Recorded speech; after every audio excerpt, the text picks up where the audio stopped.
Hi, I'm Sam Mendes, and you're watching one of the documentary features on the DVD of Jarhead, and I wanted to provide a few words by way of introduction, because what you're about to watch is not the standard EPK, the electronic press kit that you would normally see about the shooting of a movie, but something a little different that we tried out on Jarhead. I'm not a huge fan of the EPK. I feel it's a little invasive. You get an extra crew coming to shoot you on set, and I wanted something a little bit more was about the daily life of shooting the movie. And so to that end, we had embedded with us in the desert producer Laura Nix and cameraman Jerry Henry, who shot this documentary mostly. And in addition to that, we also had given the actors cameras themselves, which you'll see at the beginning of this documentary, and let them shoot both themselves and other people during the course of the film. So what you see is a little bit more unusual and a little bit more around the periphery of the shooting of the movie, because one of the things that I didn't allow was for them to come close to the camera very much, because I wanted to keep it as private as possible. So what unfolds is a story about what goes on around the periphery of shooting, and much in here was fantastically interesting to me and very, very unexpected. I hope you enjoy it.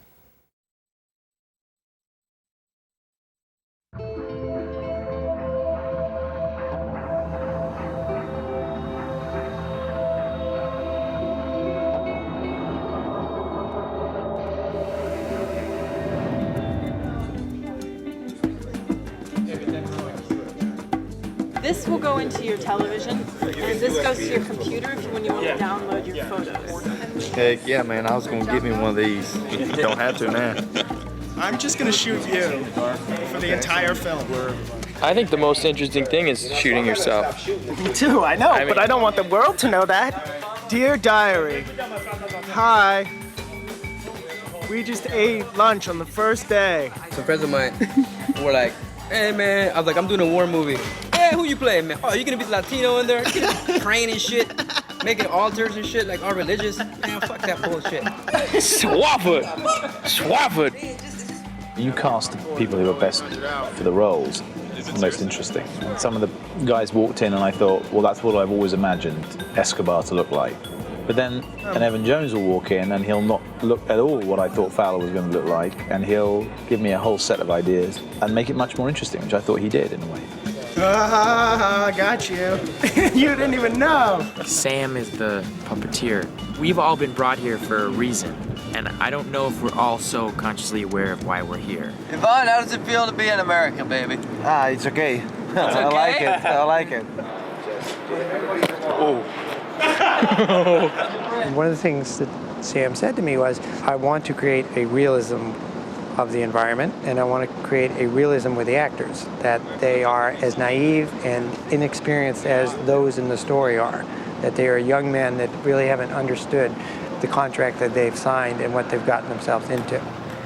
Blind is back. Now I can see. For the ensemble of young men, it was really just doing a lot of homework on who the most gifted people were. We all kind of imagined just getting a real company of great actors who would follow him into the desert. You can't go there unless you're in the service. Sam would have us do a lot of backstory work, where we come from, why we would have joined the military, what would happen after the military. Most films you go to table read, it lasts an hour, 2 hours, and you're done. Ours took almost 3 days. I mean, we learned so much on there, from weapons to what we would wear, locations, Kuwait, Iraq, what a GP tent was, and what a platoon is, and what a battalion is. So Cortez would be religious in, up to a point, But religion and superstition, two quite different things, Yeah. right? Escobar, before he goes into battle, he might have a ritual that he does, a Santeria ritual that he does. So interesting listening to everybody's stories, where I came from. Just so different. What's up, you didn't get cut? Yeah, that's it. Huh? Wow, looks good. Looks really good. Here we go. How you feel right now? I'm okay. I've known Jake since he was a little boy, and I've been following his career for a very long time. There was something about his innocence and his acting ability, which is way beyond what his years would seem. And he's eminently watchable. There you go. Ooh, that's a plug right there, boy. That's a plug. I don't know how much I'm really like Tony Swafford. Do you know what I mean? I don't know how much Tony's like me. I've met Tony once, and he said, like, this is your thing. You know, you do with it what you want to do with it. Sure. You're a badass. I don't know. It's the third day of rehearsal. It was good. We rehearsed in the tent today. I'm fucking pumped up, but I'm nervous about it too. You can feel the vibe. Everyone out there is a little nervous. You know, the stupid thing is that it is kind of stupid. You know, actors trying to play real Marines, you know, but we're gonna try. Isn't it funny how we don't know what to expect? We all like, oh shit. Oh, there's Diva right up there. Grab your bags and stuff and line up over here, these yellow footprints. Unpack your sea bag and start getting in uniform. Sea bag. That first day was a rude awakening. So I get there and I'm wearing an 8-point cover with a Marine Corps logo, and that just pissed them off. Like, get that cover off your head. You're not worthy to wear that logo. I joined the Marine Corps in 1973. I served 25 years. When I was in the Gulf War, I was the company first sergeant for 3-1. I had a company of men of 175. These are your instructors for the next 4 days. They will teach you drill, weapons, tactics, how to carry your gear, how to pack it, how to wear it. The history we learned about it was warrior culture. It was this guy, Chesty Puller. And when did this happen? This happened then. And this guy was the greatest Marine. That was the greatest war because we killed this many Chinese. Yeah, it was pretty fascinating. The actors are only going to play a Marine for a short period of time. They're like a sponge. They want to gather all the information so they could build their character. They want to make sure they get it right, the way Marines will look at him and say, hey, that's a Marine. You need a sleeping bag? Yes, sir. Turn around. What is wrong with this picture? Where's that bag supposed? Where did I just tell you the bag's supposed to be? I tell you, man, it was pretty humiliating. But then eventually you kind of get a sense of why they do that, because there's a chain of command that you have to follow. On your faces in the dirt. Down, up, down, up. Are we gonna move with a purpose? Yes, sir! Come on, squad 2. Let's go, get your position. Heel the right foot, ball left foot, and then the second foot comes up, heels popping together. Right! No. Preparatory command, then the command of execution. Hey! Your other left, your other left. It seems like a lot of boot camp is about, you know, not sleeping very much. You have fire watch, stuff like that. Swaffer, he got it off easy because he had the first fire watch. So, you know, he didn't go to sleep and had to wake back up, which I didn't either. I went and took me a shower. What is he doing up right now? Fuck you think I'm doing that, man? I'm a motherfucking Marine. You're up in the wee hours. Hollywood Marine, motherfucker. Bullets and cappuccino. Hey, how would Ray Charles be if he was a Marine? Hey, you know what? I wish a motherfucker would run up on me. Let me hear a motherfucker run up on me. Oh, Leo. Yeah.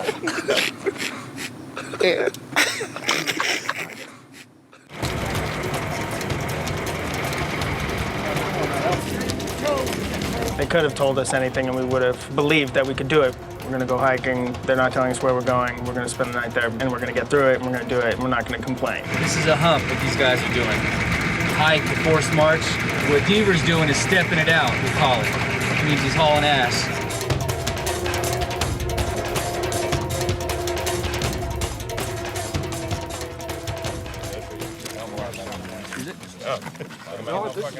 It's like eating cold pizza, man. Like that. Which one's that one? Fuck all that other shit.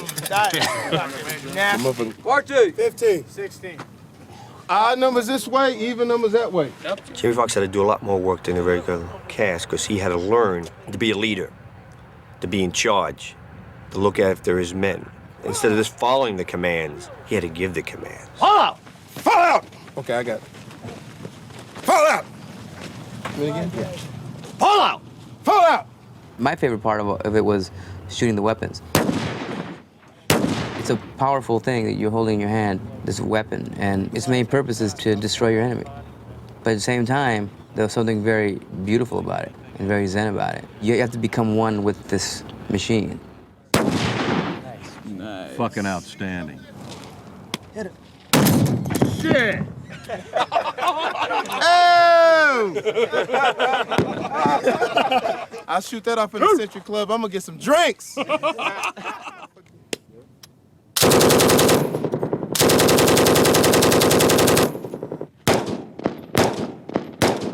to kill somebody, you're not going to ask them to dance. Before we were all kind of like faking our characters, and now I think because we've interacted, we've slept in the same tent with all the guys. I think we're all kind of feeling comfortable with each other, showing each other who we really are. What I wanted them to do is have a physical knowledge of certain things. I wanted them to know what it felt like to carry that pack for a long time, to know what it felt like to be truly exhausted, to know how to put a gun together, to know how to take it apart, to know how to shoot it, to know how to, walk in formation across open spaces, to know how to obey certain orders, just to have that in their armory. But it's nothing compared to what the Marines are asked to do on a daily basis. They have no idea what it feels like to be a Marine. 1, 2, 3, 4, 5, 6, 7. There's a lot of responsibility playing a Marine. This is the biggest thing I've ever done myself as an actor. So here we are, day one of shooting. Day one? Day one, baby. Day one of 69. It's gonna be a crazy fucking movie.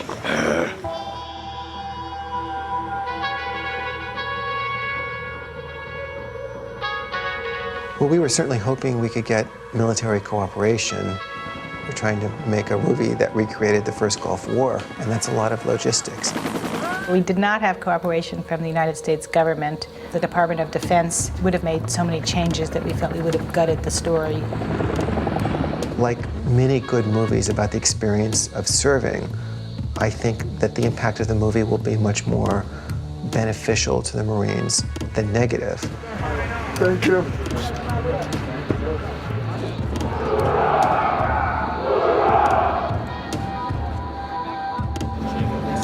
My first day on location was in Victorville. They put us around guys who have been over there. It was actually really good to talk to kids my age who actually were there. I was over there for 4.5 months. 4.5 months? Yeah, beginning of the war till about June. Why can't you hit out of you right here? It was a combination of my ex-wife and roadside bomb. Oh my gosh. Yeah. Where was the roadside bomb?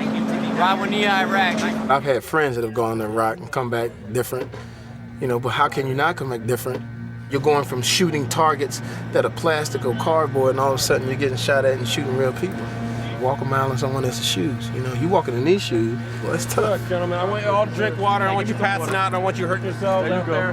Having a real relationship with real Marines, having them talk about how much it means to them, and having it not be patriotic. It's about having brothers. They're actually putting their lives on the line at a time when I don't even know who I am totally. What kind of jarhead you on today? They were affected deeply by the depersonalizing influence of being in the military. And I think there's a certain type of human who seeks that, to be part of a team, to be part of something bigger than themselves. But I think you will find that they are the opposite types of person who wishes to be an actor.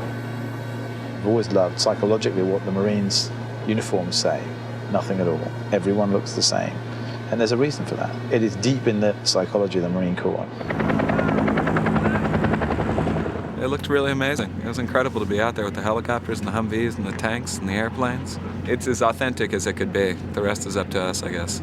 I was born on Air Force Base, but no, all my relatives are in the service. Really? Yeah, they're all gonna make fun of me. I had an uncle that was in Vietnam. My dad was stateside Vietnam. My other uncle was stateside Vietnam. My grandfather was in World War II, Army, Marines, and Air Force.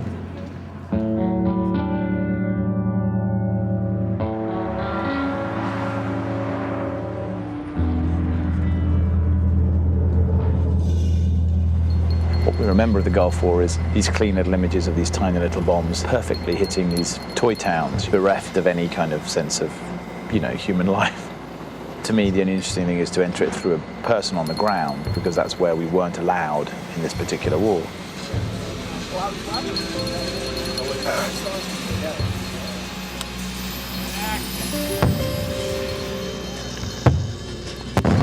It's now a very different war as we look back at it 15 years later than it was perceived at the time. The first Gulf War was mainly fought from the skies. Now they're in the streets. I was like 11 years old when this war started. There was a word said in the movie Troy that said, you know what war is? It's young men dying while old men argue about politics. And that's what it is. You got these guys out there every single day putting their life on the lines while we sit around with trivial things.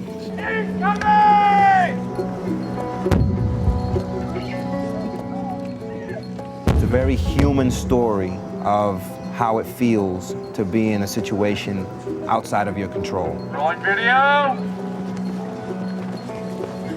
A lot of our characters go in thinking, you know, you're doing the right thing and you're serving your country. And then while you're there, you start to question. You know, you start to see the reality of war. You know, and I think that's what happens to a lot of our characters. They go through this journey. It's real now! We're going to the border! Today we filmed the big scene and I chipped my tooth. This scene has so much weight in it for me, it feels like I was afraid that I couldn't do it. Repeat after me. Repeat after me! This is my rifle. There you go. That's right. Brian Garrity was very, very angry at me after the scene today. He thought that I overstepped my boundaries. You know, I could have called cut, but I realized in the middle of this take, like, my tooth is chipped. Like, it pissed me off, and I was going to use it. Repeat after me! Repeat after me! Without my rifle, I am nothing! I am nothing! Brian's whole face is swollen from the gun, the muzzle of the gun in his cheek. And I think he knows that it has to look real, and I think he wants it to look real, and I think his intentions are really good, and he's an incredibly talented actor. The tension between me and him right now is pretty high. You know what I mean? It's like in reality. And I think it's good for the movie now, because now we just added a scene. Look at him, he's fucking shaking. Fergus, get up here. I messed up, man. Me and this actor have some tension, and this scene, which I initially wasn't in, we resolve it. And we carried the tension throughout. I mean, and I think today was the first time that there was an apology and an acceptance of the apology. I'm sorry. I felt like it was, you know, a really great usage of that kind of energy.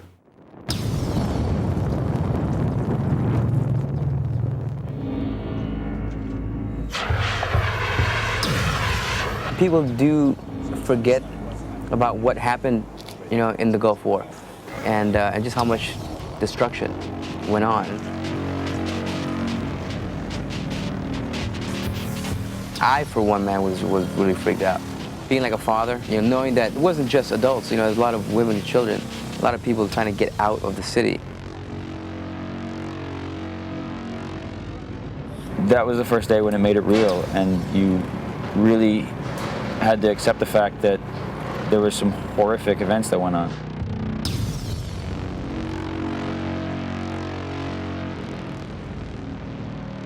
So much of what I've done with Jake is to never let him settle. Never let him settle with anything. What I was doing at the time was stopping him getting too involved. Because you see, I don't think people process these things as they're happening. They photograph them and then they revisit them. It's a defense mechanism as well. You watch, you look at it, you don't respond yet, but you will respond one day. And I also knew that the story provides Swaff with a cathartic moment, which is the moment he sits in the circle. So I didn't want that cathartic moment to exist in the scene that ran up to it, because I thought it would kill the reason for the circle of dead Iraqis.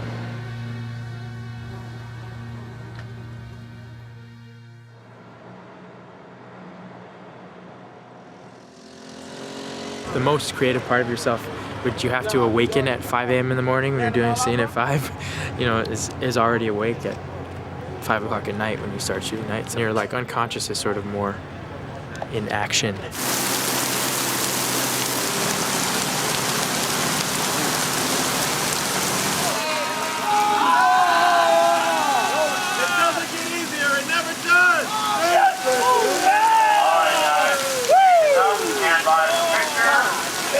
I think the way that the hierarchy works on a movie is very similar to the way it can work in the Corps.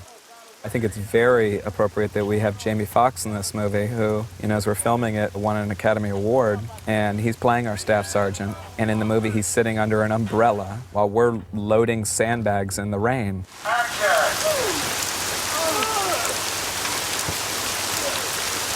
I hate the hierarchy of a movie set. I really don't like it at all. I don't like trailers. I don't like the fact that some people got bigger trailers than others. I think it's silly. This is just the way it works around here. As Orwell says, you know, all animals are equal, some are more equal than others. Good step, Sergeant!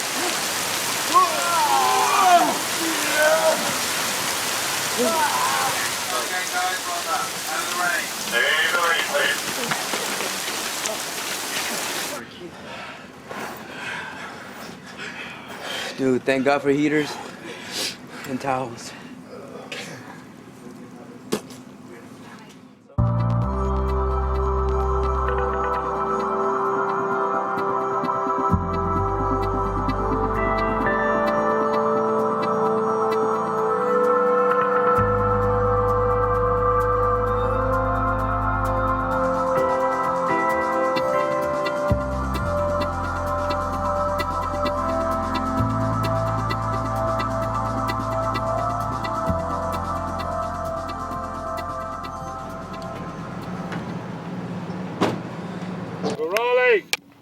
Let's go, let's get a touchdown. Come on. You want to see pain? You want to... I mean, I've been very, very lucky. I've had two amazing collaborations with cinematographers. First was Conrad Hall, and now with Roger Deakins, and they're very, very different. The making of this film has involved me throwing out a lot of the things that I've always used. It's been also more dangerous because I throw everything up in the air. Everything's shot from eye level. In a handheld movie specifically, you are very dependent on the camera operator's reading of the performers. And Roger's radar is incredibly finely tuned, and his operation has been brilliant on the movie. You will place the proper fitting into the mass receptacle, okay? I've loved working with a handheld camera, being able to improvise more, and I'm more involved with the actors, which I like very much. It's going well, is what I'm saying. It's good, guys. Keep going. Let's Good, keep going. I don't work the same way with every actor. Some will need 10 takes to get going, some will nail it on the first take. Gas chamber, Pendleton, it's been 4 months, I still don't have a new one. We're all fucking dead. You know what? Fuck this fucking piece of shit. I'm sure we can. And simultaneously, you've got someone over there who's bored and feeling a bit ill, and someone over there who hasn't spoken for 3 days and is feeling a little pissed off. So you've got a lot of sort of man management to do. All right, it's halftime.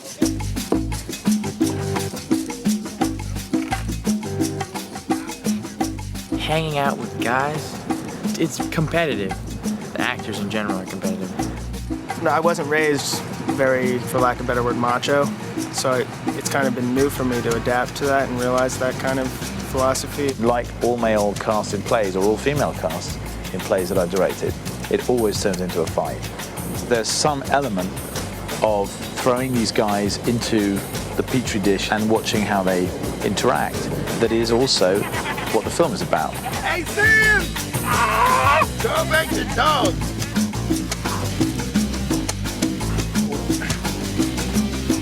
Being on a set surrounded by 300 men and maybe only 3 women, obviously the testosterone level was tremendous. Eventually there's gonna be some type of coup attempts and backstabbing and all that stuff happen. We had arguments, and then we had real friendships. And of course, we are men, we miss the girls. That's hard, because the masculine thing, and everybody wants to fight, and everybody wants to win.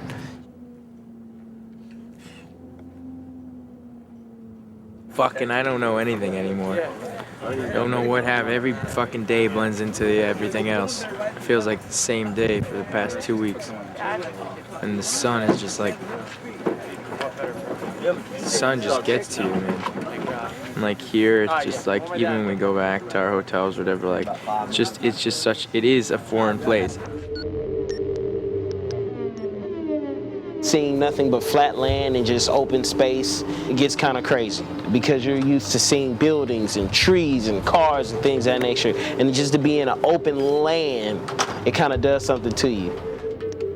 The book is excellent at creating this very subjective view that is a little bit crazy, and a kind of crazy that you don't necessarily think about. Well, if you're out in the desert and you're doing nothing and you're doing 1 million push-ups a day, I think a lot of daydreaming goes on and all the things you wish you could do, blow up the shithouse, you know, go on a mission alone. The movie is a state of mind.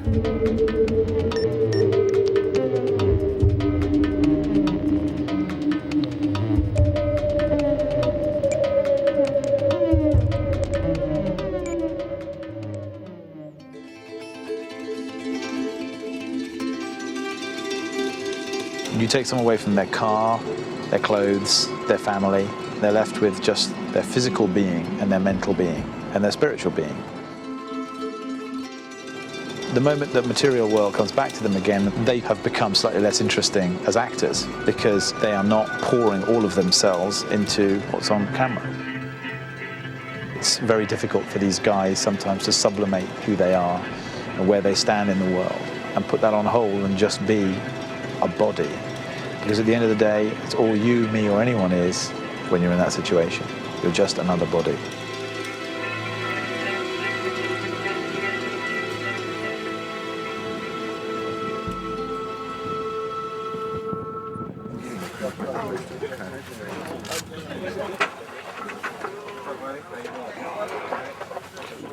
Don't try the qaq, because that's not coming out right. Ana sadiq. Obviously, there is a lot of tension. Yeah. Ana sadiq, that should be Ana enough. sadiq. Yeah. Okay. That's Ana fine. sadiq. That's fine. You got it. Ana sadiq. Yeah, that's it. He'll just say a couple of lines, it wasn't them. Okay, you can go back. Elia Kazan makes this point, and that is that in film, it is possible, it's not desirable, but it is possible to trick an actor into giving a performance. Action. Ana sadiq. Jake is all about surprising himself. If he feels for a moment that you're expecting X and Y from him in this particular scene, he will do A and B. Some of the most powerful scenes, I think, are about people being surprised at how much humanity they see, even though their clothes are different, their languages are different. They're all just human beings. What did he say? Someone shot their camels. What? Someone shot their camels, man. Hey. Mike. How are you? Brian. Hi. Brian, nice to meet you. Nice to meet you. You guys getting fleas on you? Fleas and Fleas, cockroaches everything. and flies and ants and name it. Anything in this grasshoppers desert, and- we got it. Really? Yes. The whole deal.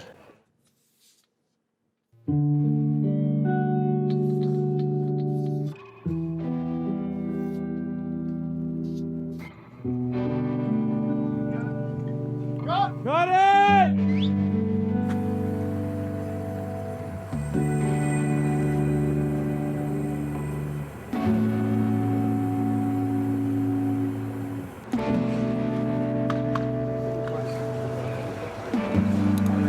May the Lord now welcome you to the table of God's children in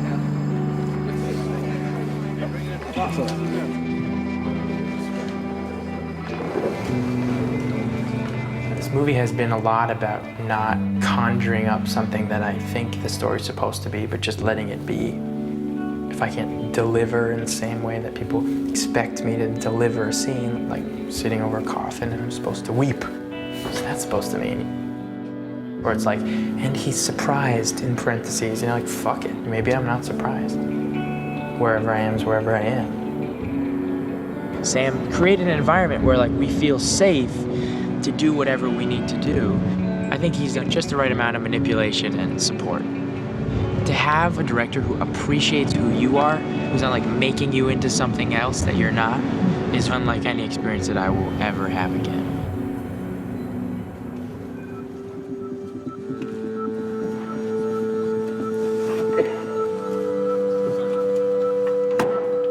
In this movie, you see everybody's opinion kind of being played out.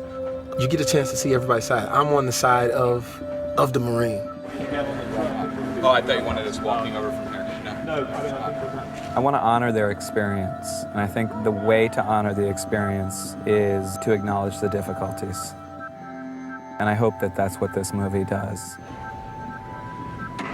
It's one of the great ironies of the movie that the movie has lasted 5 months, which is exactly the length of time they were in the desert together. This has been an organic process, and I've loved the process. And this has been as much as I could do to just keep my ears open and my eyes.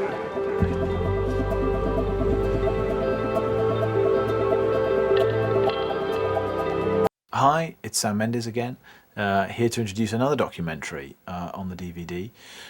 This time, it's a logical extension of the first documentary you saw about the cast. This is a documentary about the background, the extras on the movie set.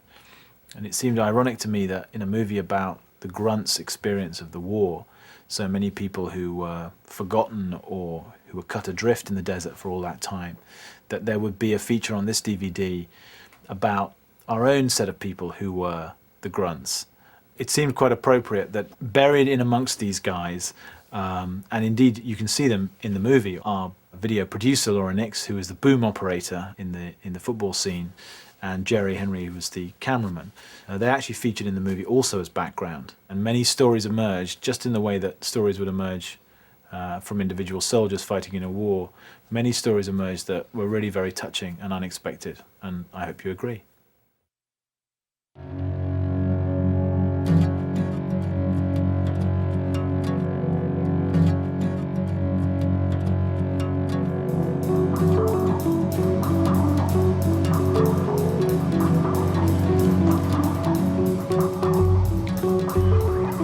I was generally looking for men ages 18 to 25 to be the background.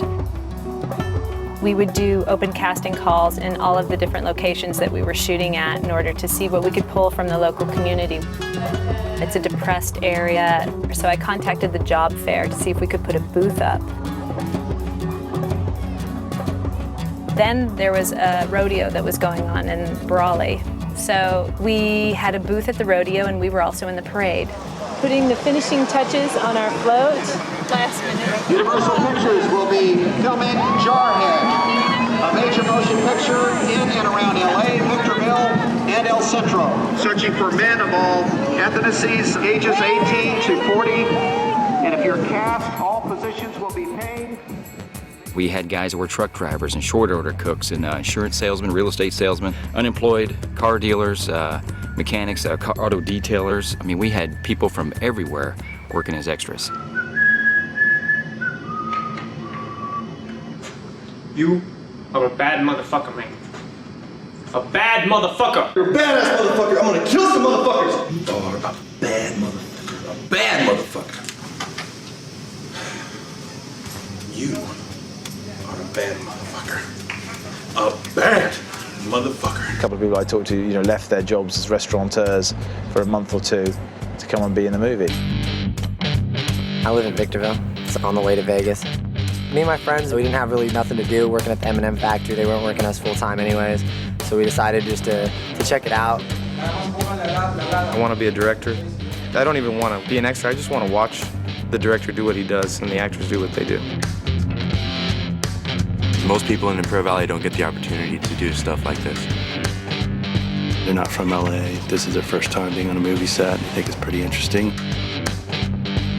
We need to have someone who knows how to walk and move and react and can bring some authenticity to the film as well. One tour of duty in Iraq, just got back. Former United States Coast Guard. I was a reconnaissance Marine. Luckily, both of our remote locations were near pretty big bases, Air Force and Marines. My sister said, hey, you were in Desert Storm, you were a Marine, give it a shot. So I figured, what the heck, got nothing to lose. I live in Yuma, Arizona. I was in the Marine Corps for 6 years, and I worked for the school district out here. I fixed computers. I served in Iraq. I was on AAOE. We brought in all the gear from Kuwait and dispersed it to the air wing units. My 15-year-old son told me, Dad, you ought to go try out for that. So I said, I'm 37 years old. They're not going to want me at that age. And he says, come on, Dad, you got to do it. You got to try. 6 years in the Marine Corps. I was a radio electronics technician, actually, but I was in a tank battalion for 6 years. I was in Desert Storm. I was there for 8 months. We hired up to 1,500 guys over the course of the entire shoot to play Marines as background.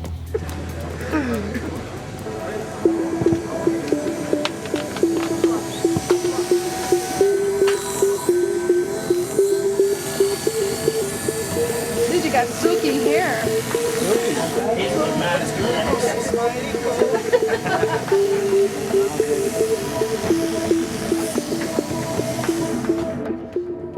The shortest I've had it ever since like kindergarten. Order! Huh! Freeze. 2. Left hand stays over on the barrel, fingers extended, push it back. I joined the Marine Corps in 1973. I served 25 years, retired as a sergeant major in the Marine Corps. When I was in the Gulf War, I was the first sergeant of India Company. We're getting a lot of civilians that have never been in the military, and they don't know how to wear the gear, put the packs on, how to hold a weapon. They like to listen, and they want to do a great job too, because they want to see themselves in the movie. And we told them, you know, if you do a lousy job, they're just going to cut it out. So let's be professional, listen up to the instructors, how to carry the gear, how to look like a Marine and walk like one. During the time period, Swafford, the main character of the book, was a recruit in recruit training, which is the beginning of the story. I was a drill instructor at that recruit depot in San Diego during that time. This is in the scene as it's written right now. You're supposed to be doing this about face.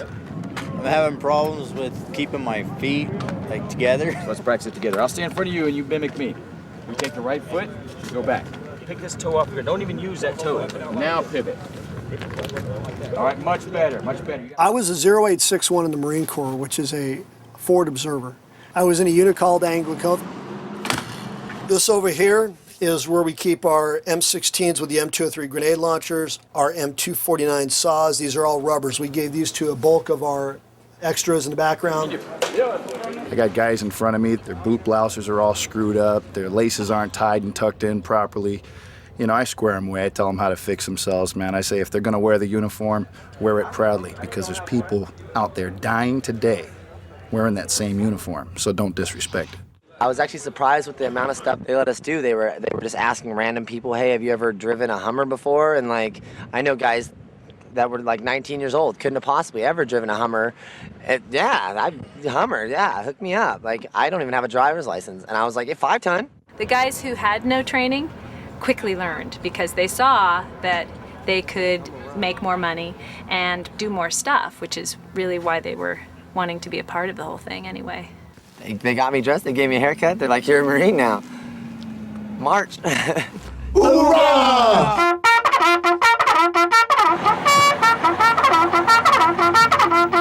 Most days we get up like 4:30, 5 o'clock. Have to be at work by 5:30, 6 o'clock. Depends on that day.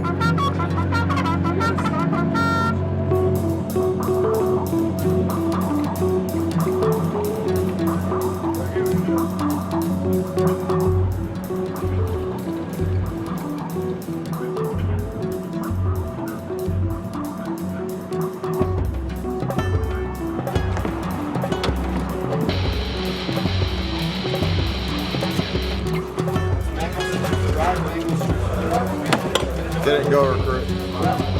They have about an hour to eat breakfast, to get in the wardrobe, to go to props, get their weapons, and be ready to go. Jarheads! Okay. Go, Garrett. People that I really trust get those, because I don't need my shit trashed. You know what I mean, bro? The standard rate in Los Angeles is basically minimum wage, and right now that's $54 for 8 hours and time and a half after that.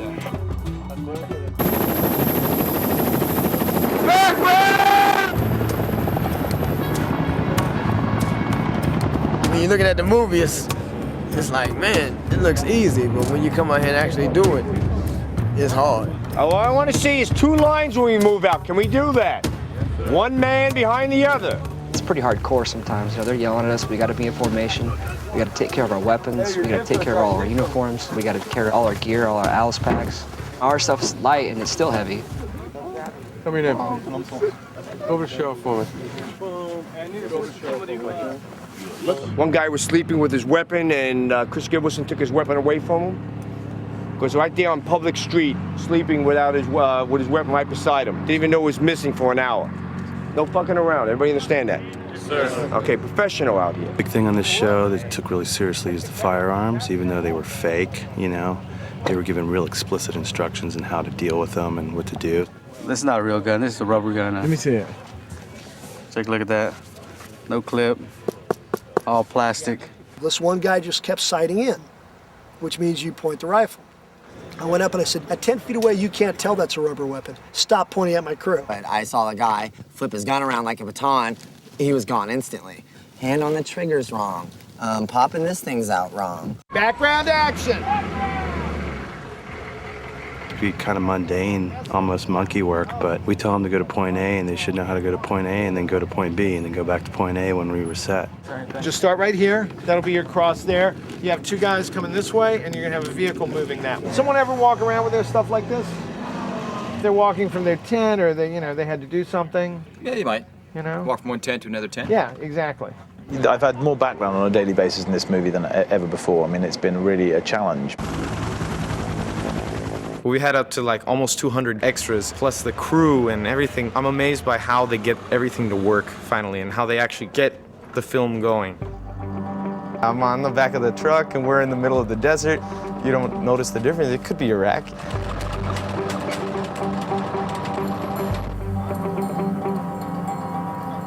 You hear the tanks go by, the vehicles, being out in the sand, seeing everybody doing their training evolutions. It's like I never left the Marine Corps. And the smell of those GP tents, the general purpose, brings it back that, hey, I lived in these tents. I'm back home again. Designated drivers fall out right here. One line, one line. The end of the line. How many vehicles they got? 1, 2, 3, 4, 5, 6, 7, 8. JJ's driving 1-7. 1, 2, 3. Being in this uniform, again, it makes it seem like it is the real deal. That's the drivers. When I see people on the set that are playing characters that are in a higher rank than me, I still feel like I need to snap to attention and salute. What's up, guys? What's up? What's going on? We aren't allowed to speak too much to the actors, but they're not really snobby at all. The actors are so friendly. What's up, man? What's up? How you doing? Good, man. You know, I want to ask you guys a question. Sure. You're not wearing caps or anything. Yeah. Covers. Yeah. How do you guys do it? I'm getting burned really bad every day. Is it called the frog spray? The alligator frog spray. The secret of the stars, huh? There's the movie that the extras perceive, there's the movie the actors perceive, there's the movie that the camera crew perceives, there's the movie the director perceives.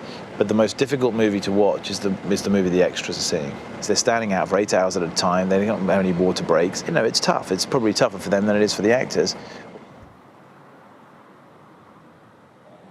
Me. You would ask me, dude. I fucking suck at this game, man. I don't know what the hell I'm doing. How many people exactly in this room? I'd say like 8 or 9 or 10. In one room? In one room, yeah. Wow. Well, we all get along, you know. Oh, I sleep right there where B's sleeping. Okay, one sleep here. And then Chris right next to me. Sleep right there. That's Chris. He sleep right here. I got Shane. Like 2x6 yeah, floor Gabe space right here. On the floor. Yeah, there's Rich right in there. Yeah, there's a whole room in there. B sleeps in the closet there. It's got my little covers and stuff in there. You know, I don't need much.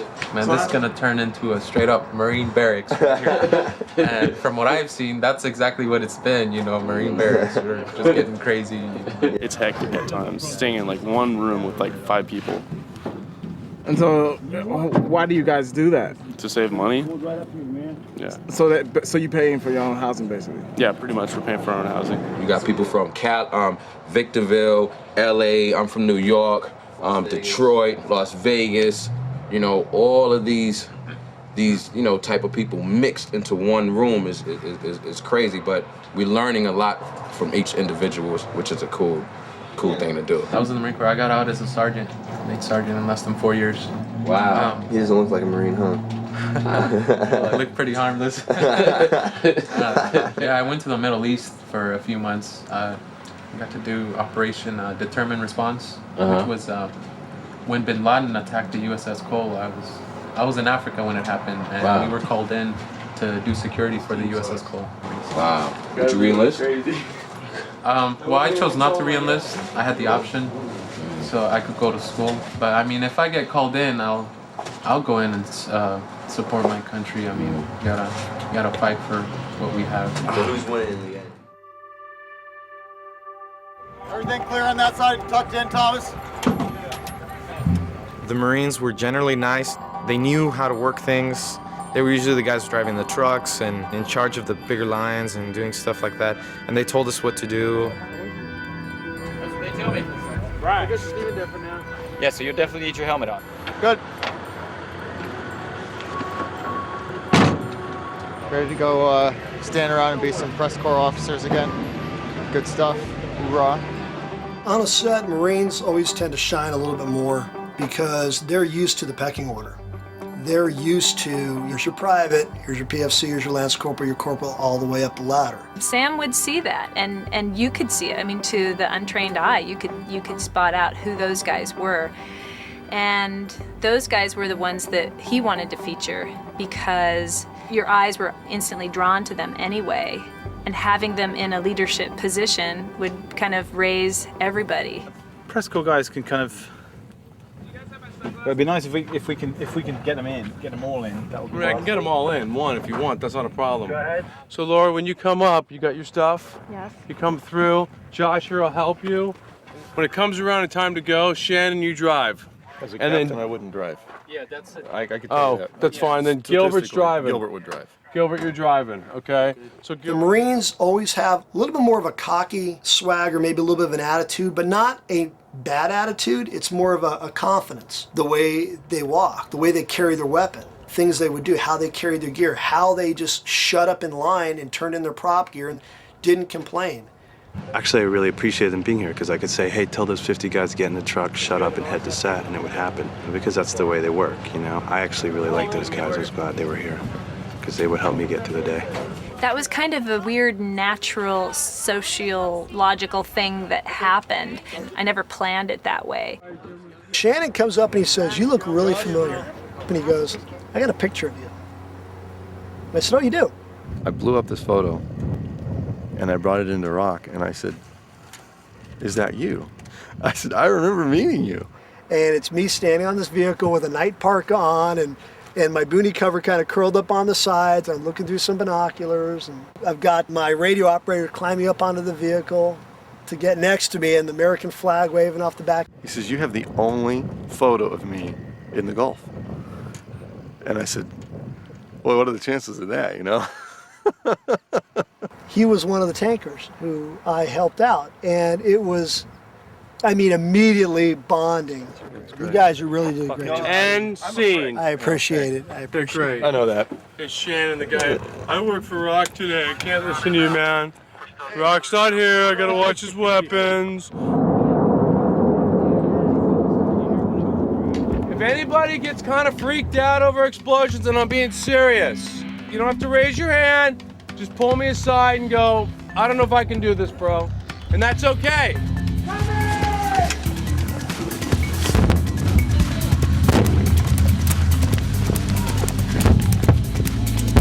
I was running up and down a berm while explosive charges were going off around me. The shock waves hitting me as I'm running past them, debris hitting me. I'm jumping into foxholes. I'm barking orders at men, and then they're running and they're following me. It was just an experience I'll never forget.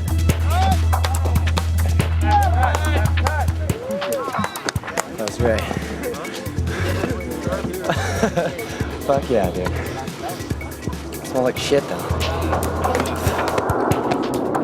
There's a lot of stuff going up in your face, and it was just so difficult to keep your composure, staying up on the berm with all the explosions going on.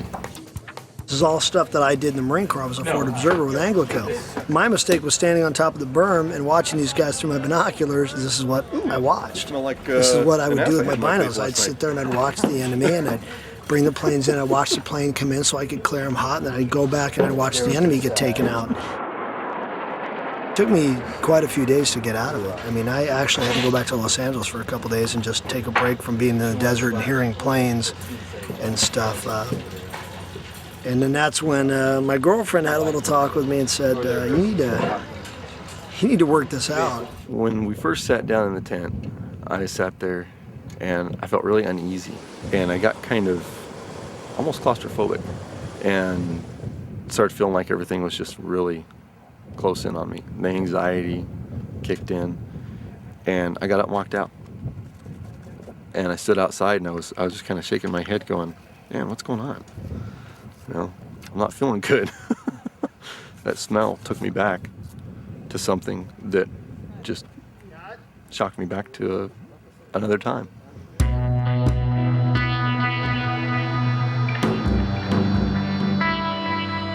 After you hit another tank with a main gun round from one of your tanks, the fireball goes through the other side and sucks everything out.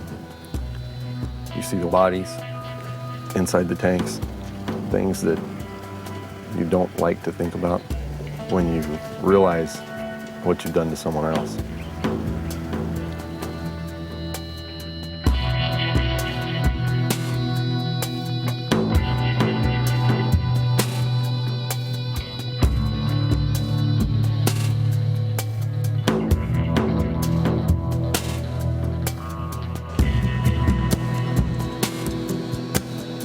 on weekends when he was off the movie.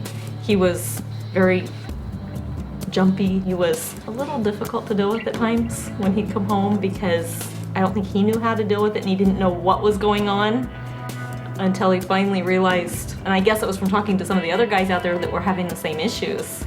He started realizing, oh my gosh, this is all the stuff that's coming back. Probably was a couple weeks before the nightmare started. I think I probably noticed it more than he did because he was waking me up at night, kicking and sweaty.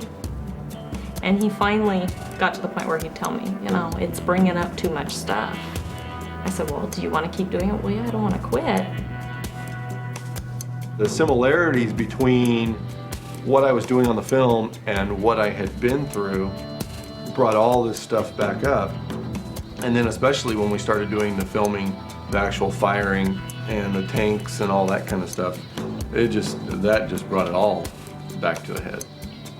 The film did give me an awareness of the feelings that I was having.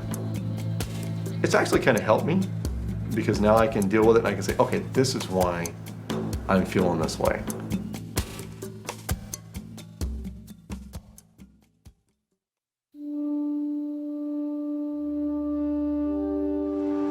It looked like we were there.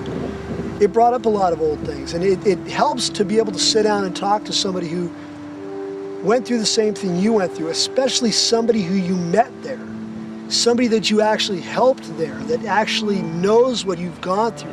When I came back, I wasn't the same person anymore.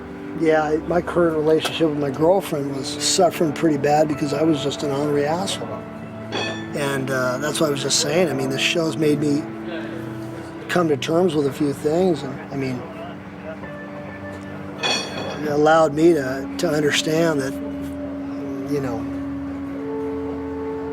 what I did is what I did, and there's nothing I can do about it. The biggest thing is you're not alone. I know. Yeah, that I know. Sounds kind of chicky, but yeah, we're, you know. Not, you know, it's just how it is. Wives, for the longest time, have had support groups. You know, duh, they're smarter than we are. I gave part of my life over there, and I left part of my life over there that I'll never get back. Yep, so did I. Definitely.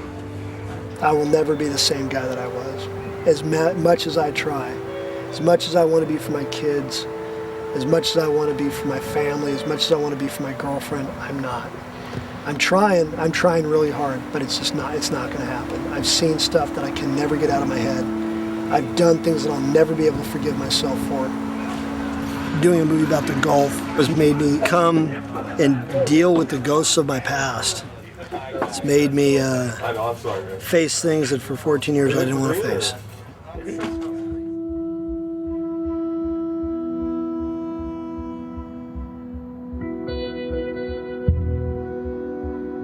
It took a long time to get back to semi-normal, I guess, you know. The guys today, they'll be anxious. Oh yeah. I believe they're gonna come back and they're gonna be looking at everybody. There are gonna be questions about everybody. They're gonna be walking down the street. If they hear a pop, they're gonna be ducking for cover. You know, that's why they need to keep talking. As soon as they get back, they need to take care of these issues right away. If they don't, there's gonna be a lot of fucked up people.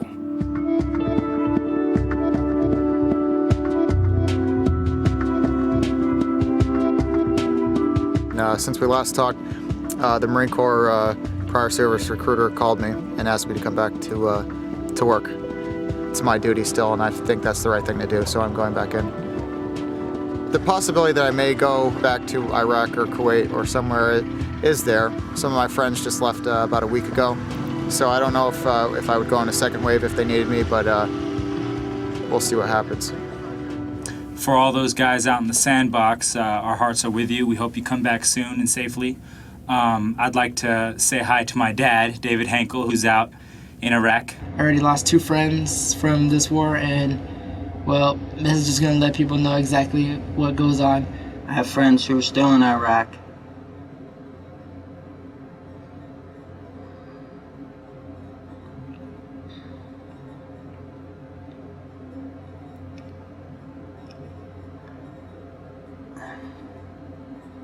I feel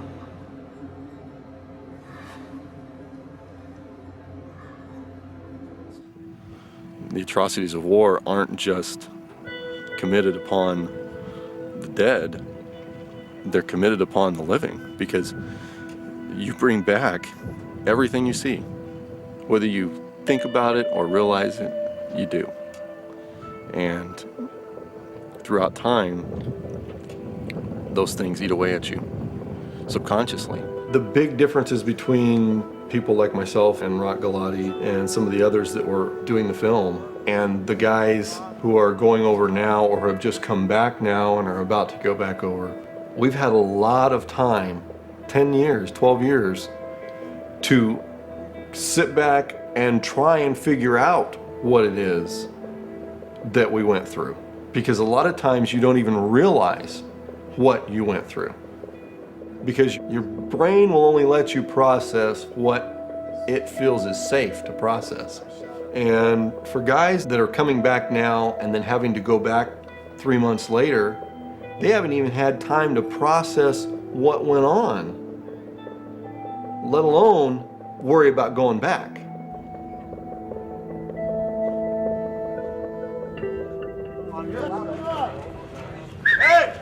Listen up real quick. Where's Damien? Get up here, Damien. I want everybody to give Damien a round of applause. He leaves in 2 weeks for Iraq to do his shit for about 18 months. All right?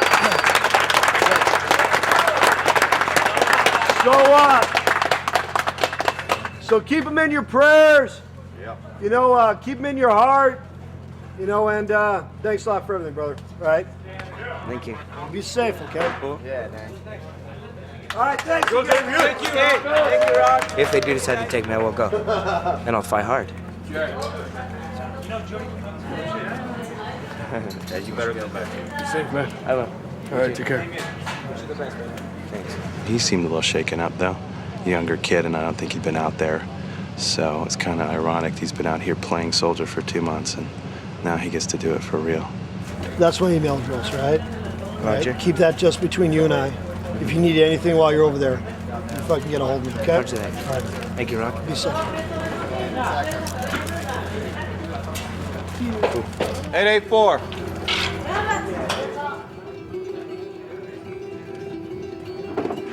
You got him, man? Take care of yourself, bro. Next time you tell me We'll how talk to to you say soon. orange. All right, man. It could not have been done without the background performers. You know, we're a film crew. They can't make this movie without us. We can't make it without our actors. Well, we sure as hell couldn't make it without them as well. It changed me in the fact that I know what the term welcome to the suck really means. Welcome to the suck. Only the bravest men from our country are going to be over there, and I have a lot of respect for them. It's really changed my opinion of the Marine Corps and the men that fight in it. You know how to get a hold of me. You got my numbers, right? Shannon's got it, so we'll talk. All right. We'll cross paths again. You too.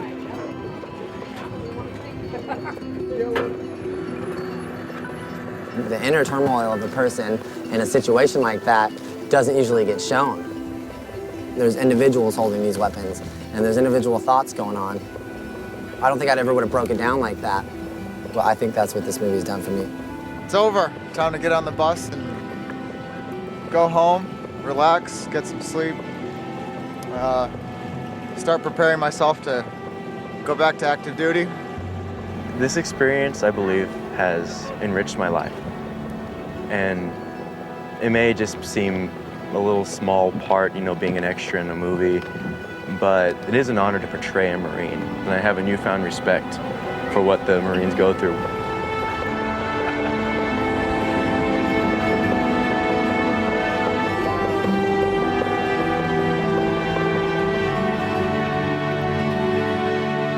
Hi, this is Sam Mendes again, introducing a final documentary, and probably the most important one on this DVD. I was striving very hard early on to try and find a way that the DVD could acknowledge that this movie was made at a time when we were still at war in Iraq, and a way of also acknowledging and respecting the people that were fighting there as we were making this movie.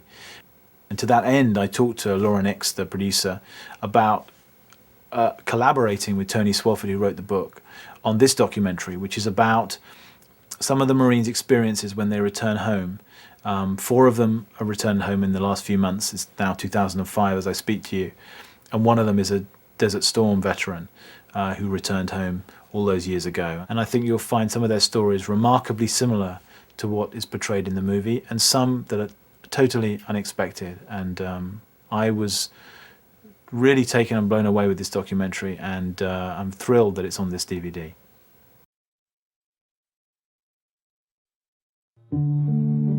I'm Anthony Swafford, author of Jarhead. As a Marine and former combatant, I know that you can remove the warrior from the war, but that the war remains an integral part of his life. As a new generation of military men and women return to the civilian world, this documentary offers an intimate view of their lives and the particular challenges of returning from combat to a changed world.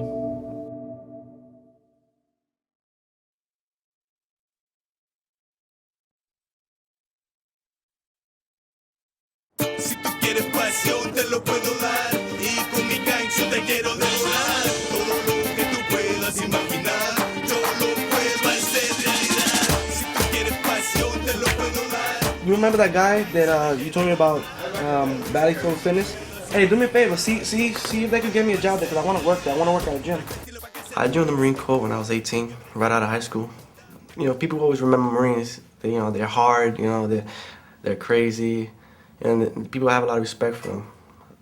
My first time was 8152, Security Forces, and then I went to 0311, Infantry. We deployed to Fallujah, Iraq on September 11th, 2004. We were there for 7 months. The thing that scared me the most in Fallujah was making a decision where somebody could have gotten hurt or killed. You learn how to control your emotions, how to control your fears, and use your fears to your advantage. When you're scared, you're more aware, you're more vigilant. You're pumped up, you're ready to rock and roll. Going house to house, room to room. You know, you make sure you cover your buddies. You provide security. And then you go ahead, go in the house and take care of business. I've been in New York for 3 weeks now. When I came back to New York, I had to adjust again. When you're a team leader, you're in charge of other Marines. You know, their lives is in your hands. Now coming back and not telling anybody what to do or not being in charge kind of sucks. It's like you're average. You know, you're just like everybody else. You kind of miss it sometimes. I do, just because I was so used to that military lifestyle. You know, you go from knowing when you're gonna eat, you know, when you're getting paid, you got free medical, free dental, to coming out, it's like, okay, now I gotta find a job, where I'm gonna stay. Everything's not there handed to me. Everything, you know, there's no structure once you get out. You have to create your own. You kind of feel like you're still in that environment, because we just got back, so it's like you're looking at rooftops, you're seeing who's there, you know, because you're so used to doing it in combat, you're looking out for snipers and things like that. Any whistling sound is the whistling sound of an RPG. You know, I hate it. I'll start looking around, I kind of will flinch, but then, you know, you catch yourself like, I'm home, relax. I had difficulties falling asleep. You know, there is help out there, and you can go and you know, go to the VA, but I'm so stubborn, you know, and I have too much pride to go to VA and say, hey, I can't sleep. I'm there, Triple X.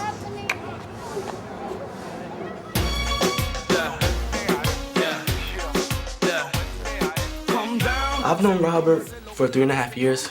We met at the School of Infantry in Camp Lejeune. You know, we found out, you know, he's from Yonkers, I was from the Bronx. We developed a good friendship. You know, if I have a problem, you know, financially, with my relationships, you know, we always talk. We counsel each other. Hey, you think I should do this? Yeah, you should do that. No, you shouldn't do this. You know, he's a great friend.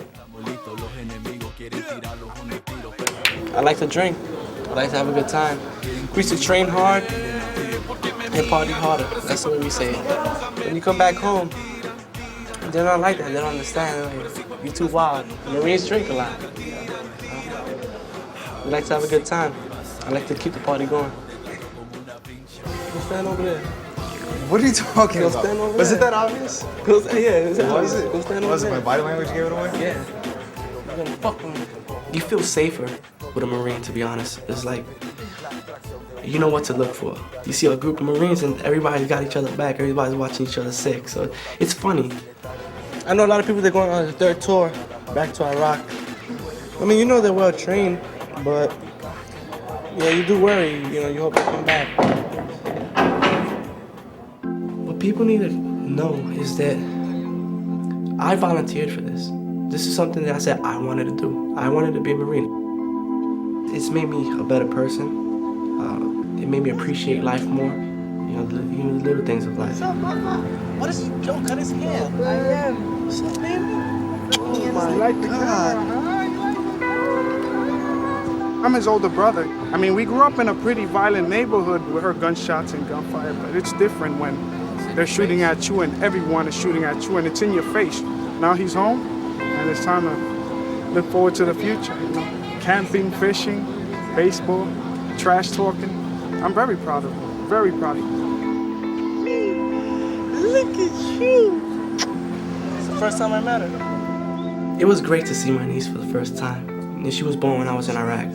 To be able to come home and reunite with my family and know that I'm home for good and I'm gonna be around and be able to, you know, set the example and be there for them. It's an overwhelming feeling.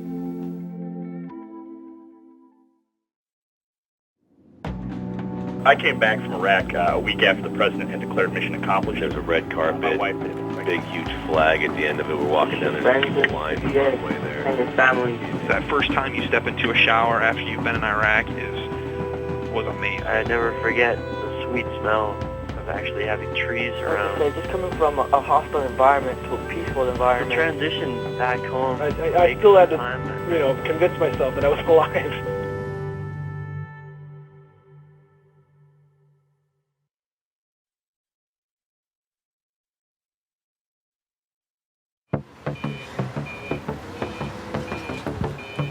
When I first came home, people would ask me a lot of questions, you know, what happened over there, what'd you do? And, you know, I'd tell them my story and, you know, extreme situations that happened to you. Hey, you know what, we got into this firefight and, you know, let's say, you know, one of your buddies got hit. And then, you know, somebody might say something stupid like, oh, wow, you must have had a bad day.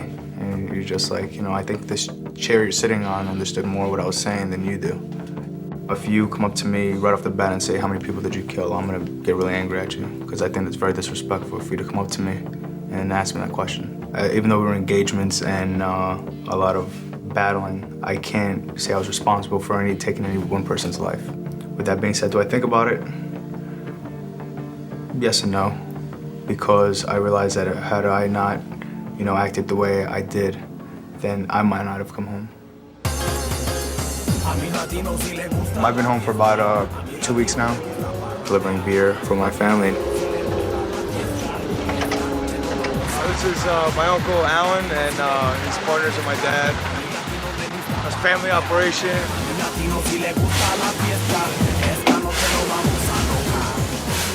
A lot of these pictures are from Iraq. So you have, you know, us just doing security for detainees. This is pretty much where our firm base was in the city. I started on the Marine Corps as security forces, and that MOS is designated as 8152. And then you know, my last year I finished up as an 0311 infantry. I was part of 3rd Battalion, 5th Marine Regiment, India Company. We actually did an assault on the city of Fallujah to perform counterinsurgency operations.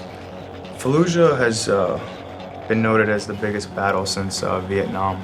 You have to pretty much, you know, go in house to house. You never know which house they're in. One instance that I think about regularly is when we got ambushed. A couple of my buddies, you know, got hit, and they both made it, fortunately. Just the way it happened is kind of burned into my mind forever. That's the kind of mission that we have to do, because if we are not taking a proactive role, another September 11th is very feasible.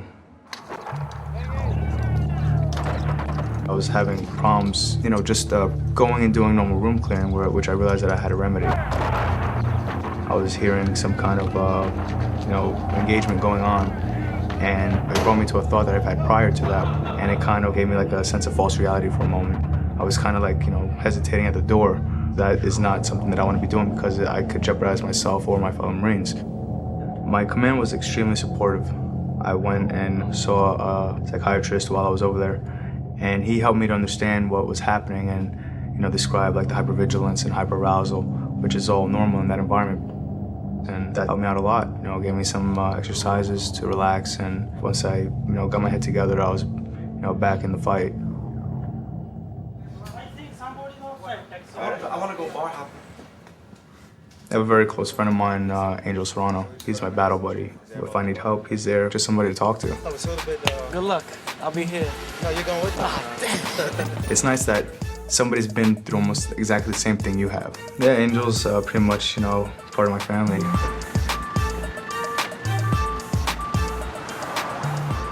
When our time was up for our deployment, we went back to a camp where a transition phase, you have to stay a week on the camp before you can even leave to go home. You get classes. Hey, you know, when you go home, you know, you're gonna experience this, this, and that. I'm very aware of my surroundings. I treat everything as a possible threat only because we were faced with a lot of guerrilla tactics, so we had to be aware of what could possibly be a threat, and I find myself doing that now. Me? You like Washington Heights? It's fun as hell. The girls are bad. Even though it's not likely for something to happen, it's not easy for me to come home and just turn that off. If I'm with another Marine, it makes it easier on me, because now I can split that duty with him. Hey, Daisy, come over here. Marines have great pride. As Marines, we're trained to exploit weakness. You know, showing weakness, you know, we feel that we're opening ourselves up to be, you know, so to speak, attacked. A big problem for Marines coming home is that they feel like, oh, I can't get help, you know, that I'm gonna be labeled as, you know, weak. No, I didn't feel like that was the case because, you know, you have to take the necessary steps to fix yourself. There is no shame in that. And there you go. So should I take Central or just go? Yeah, Central Avenue, then get on 87 after that. Yeah. Right now, I'm in the kind of downtime, transitioning, leaving the military. It's like now, you know, what am I gonna go do? Am I gonna go work an ordinary job after, you know, being part of the elite fighting force of the United States? It's like, you know, you kind of feel kind of like you're missing something. But, you know, that's something that I have to explore myself and do some soul searching.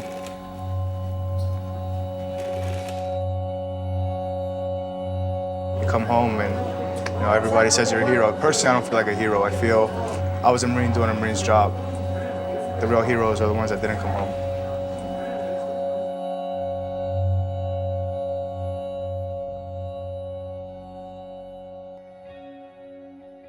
Well, the response of my family was fantastic.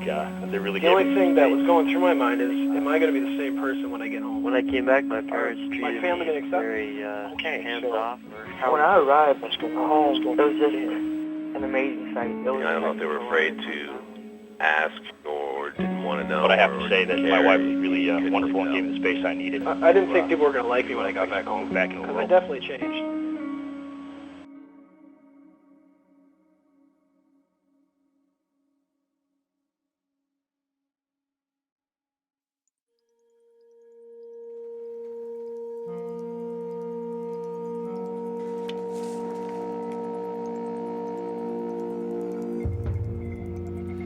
I remember looking out the window and just seeing white, just this expanse of just white, you know, the desert. We were in the desert. Desert Storm came in and we had Chief Warrant Officer Higginbotham. He basically said, we're going to war, boys. My unit, what I saw, I didn't see a war. I expected, you know, like all these other war movies, I expected loud noises and fucking lots of ammo going off and like, we're having to duck and get behind our bunkers and shoot, and there was none of that shit going on where I was. I'm not a hero. I did not shoot anybody. I just saw like a bunch of dead civilians, and it was just like very surreal, very uncomfortable, and a lot of us going, what the fuck are we doing here? I went right back to Lejeune. They said, you don't want to re-enlist, be careful. The civilian world's gonna eat you up. My mom relocated to Salt Lake City, Utah, and I flew there. Salt Lake City, man, being predominantly Mormon, I just really felt like a fish out of water. All these habits that I acquired in the Marines, cursing, smoking, drinking, I would say shit in the workplace and they'd be like, huh.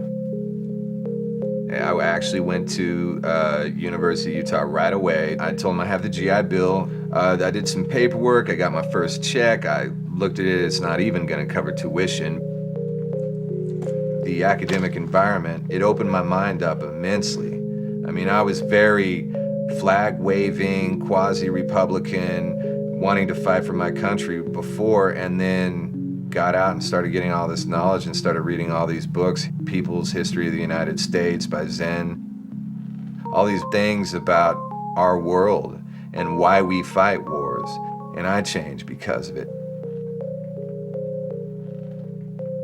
I learned to just assimilate myself into the civilian culture. I grew my hair out. I learned to not iron my fucking t-shirts anymore. When I went out on dates, I didn't know how to I wasn't a classy date. I just got out of the Marines. And the only time I did have, you know, like fun with women was like meeting them at parties and getting drunk and shit-faced. And that's the only time I felt like I could really interface with people, is like when I wasn't me. Everything was channeled with all this energy and emotion that was just in me. I would not gently focus my attention on the other person.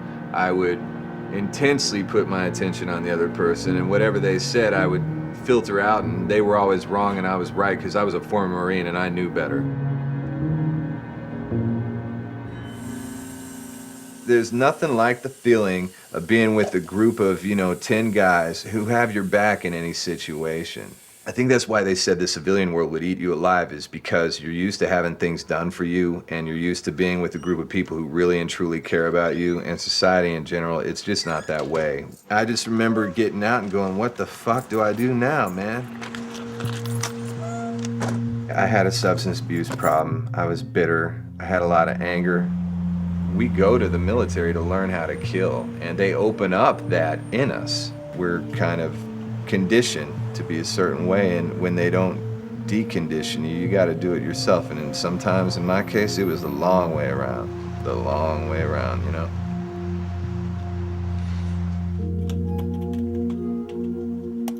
When I was discharged, we didn't have this thing called TAPS that they have now, which basically gives you job skills and tells you how to merge back into the civilian world without too much trauma.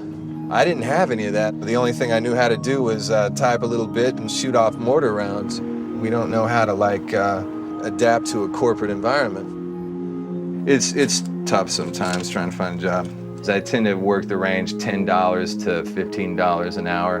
Business casual dress code. No jeans, no tennis shoes. So I got a job. The job is like menial data entry, a week plus, they said.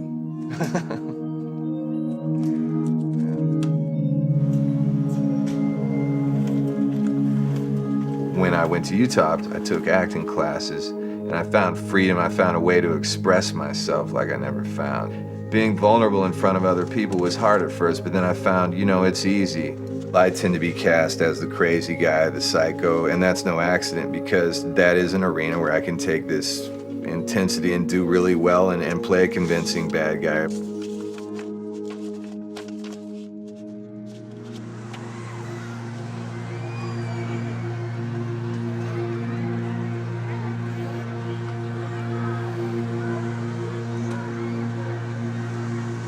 Some person decided to put a cross up with the name of each casualty of Iraqi freedom. You actually get a physical manifestation of all the death going on now.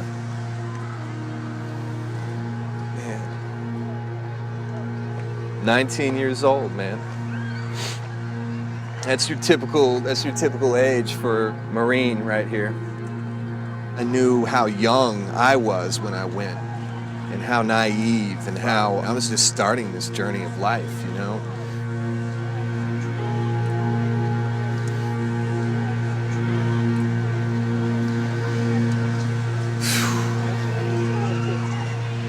It's fucking way too many people.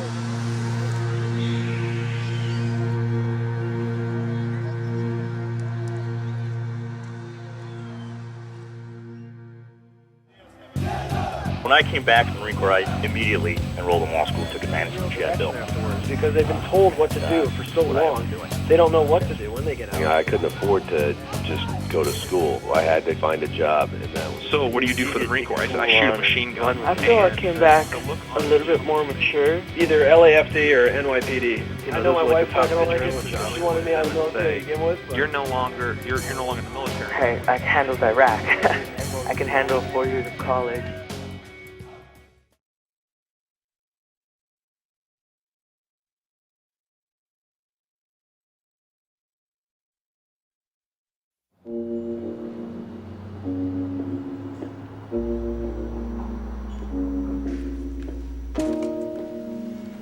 Junior year, we had a college fair, and as I passed by the Marine Corps table, the guy said, well, why don't you fill out a card and get more information? So, I figured, what could have hurt? Filled it out, turned it back in, completely forgot about it. And then my senior year, this, recruiter begins calling me, on a pretty regular basis, almost every day, saying, come in for a presentation, see what the Marine Corps is all about. And after 3 hours, my eyes were, as wide as saucers, because my parents don't have to worry about the money for college, and then all these other benefits, having this great uniform, getting a rifle, getting to blow things up, and getting paid for it. At that point in time, I thought this was a dream job.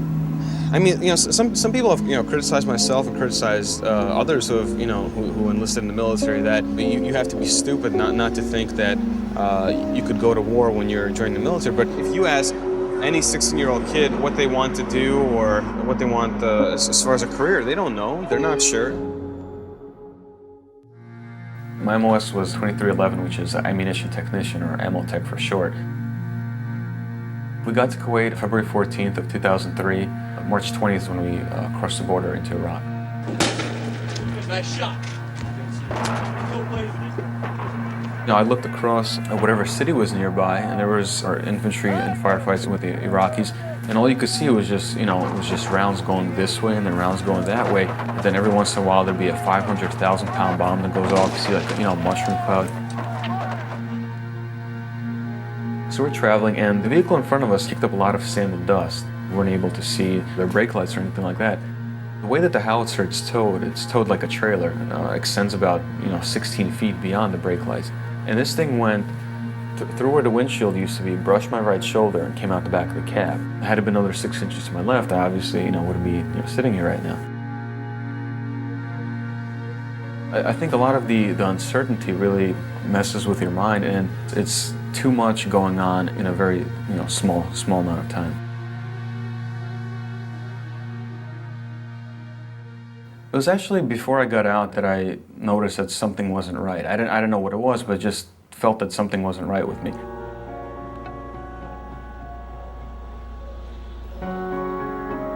It was when I got home, so that was when the nightmares started on a regular basis. If not every day, then every other day. It would take me like 3 or 4 hours to go to sleep. I mean, I could be dead tired, lie down on my bed and be staring at the ceiling, eyes wide open for 3 or 4 hours.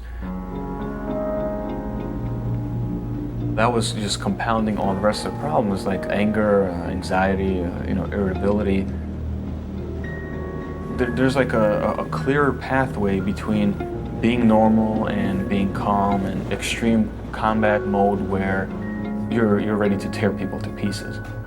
Maybe what post-traumatic stress disorder does is makes that distance smaller between being regular and the possibility of just, snapping.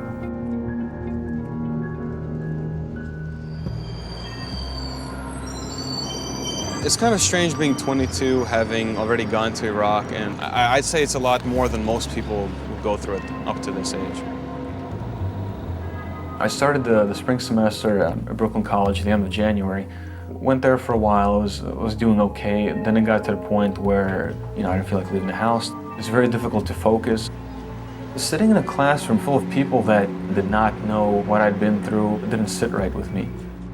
It's not really that I decided to leave, it's just that I just quit going. I've been living with my mom and my siblings. I've not worked since I've been back.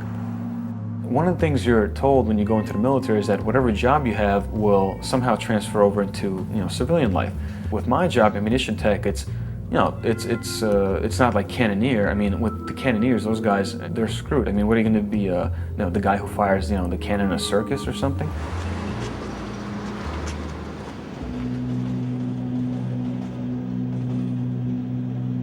People don't understand how horrible a thing war really is.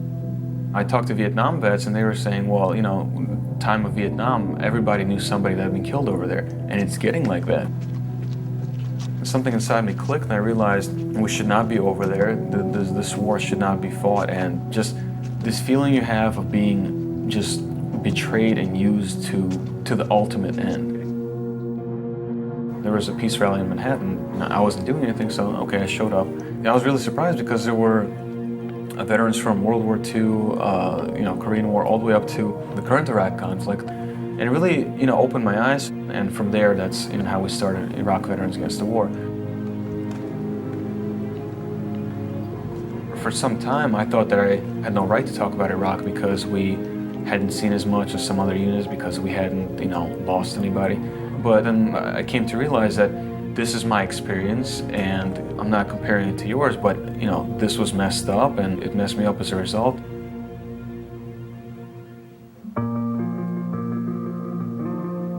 Even with all the BS and the bureaucracy, this is not like, you know, your regular co-workers.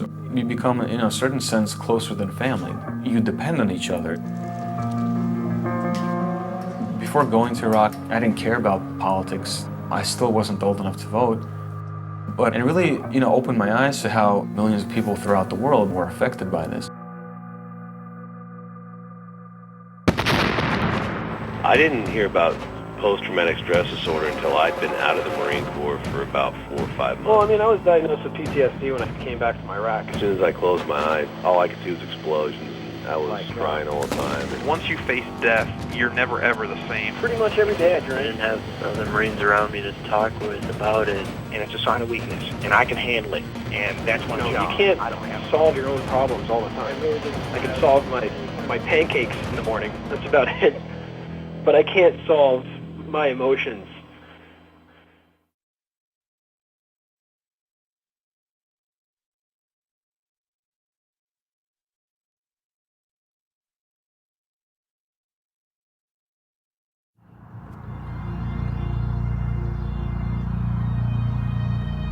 March 25th, 2003. As we went in, fear, anxiousness, straight out scared, drove through the bombed out city. Things I and others saw that day as follows: destruction, buildings, vehicles, way of life, people, death, heads blown off of people, charred people, burned people, and there is a difference. Shot up people. I was with 1st Battalion, 11th Marines of the 1st Marine Division. We're an artillery unit. I was the NCO in charge of the water and fuel section for artillery. Our job was to go straight up the most direct route to draw all the fire down on us.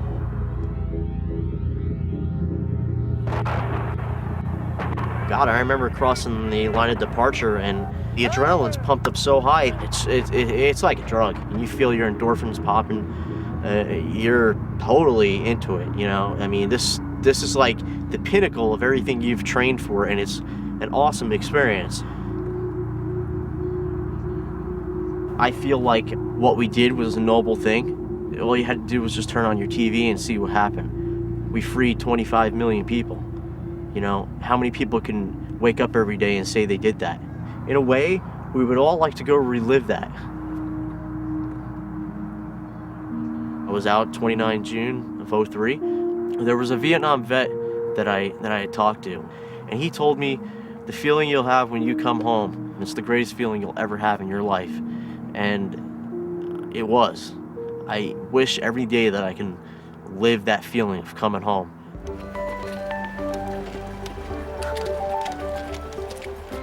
He didn't get to sail back. He was in Iraq one day on a plane and back in the United States the very next day. We went down there and I think we waited about 8 to 9 hours. All these guys were getting off the bus and no Jason. Finally this guy comes walking out He was so skinny and so dark from being tan in the sun, I didn't even recognize him. But then after that, it was just relief that it was over.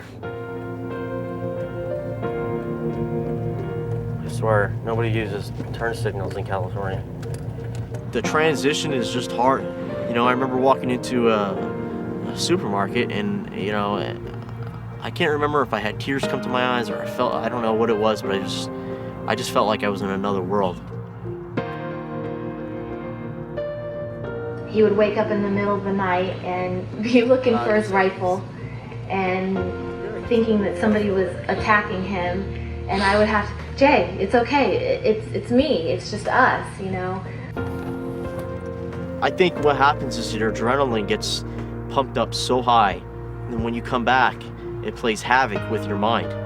You know you're physically back here, but I think your body doesn't know you're physically back here.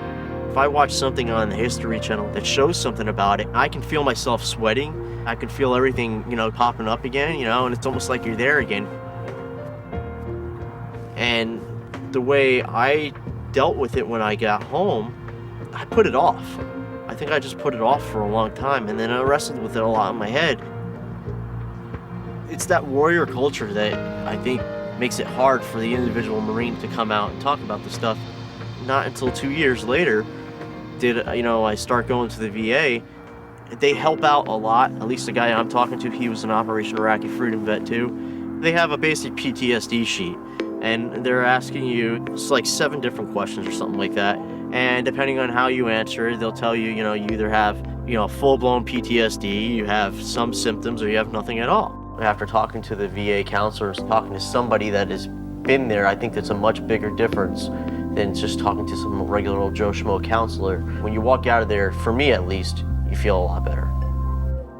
I believe the people in the VA probably could use to get a little bit more money, because you got so many vets actively coming back now. I think it's like your whole claims process is like something like, they say, like 9 to 10 months. They shouldn't be like that for a combat vet coming back. I mean, come on here, it's just common sense. When we came home, at least our OIF-1 guys, I think you thought that you were ready to take on the world, and then you would be able to, all you have to say is, hey, I was in Iraq and I'm gonna be hired. And people look at you like, I don't give a crap, you know? Do you have a bachelor's degree? And it used to be a time in the United States where your honorable discharge was as good as a degree. And now everybody's looking at you like, oh, you're just a, you know, a stupid jarhead or, you know, stupid Marine, you know, what do you know? I work in Homeland Security. I work 6 days a week, and I wake up at 4 in the morning. Kind of want to spend more time with the kid. You hear all the time how tiring it is and everything, and, you know, doing what I did in the past, you think you can handle anything and be up at all different times. And it's just amazing how, like, between work and doing that, you can take care of the baby, you know, it kicks your butt. I don't think society in general does enough to help these guys coming out. In no way am I saying Marines or service people in general deserve a handout. It goes back to the thing where people say, hey, I support the troops, but, you know, maybe it's just stop with the bumper stickers and start being there and supporting guys when they get back, you know?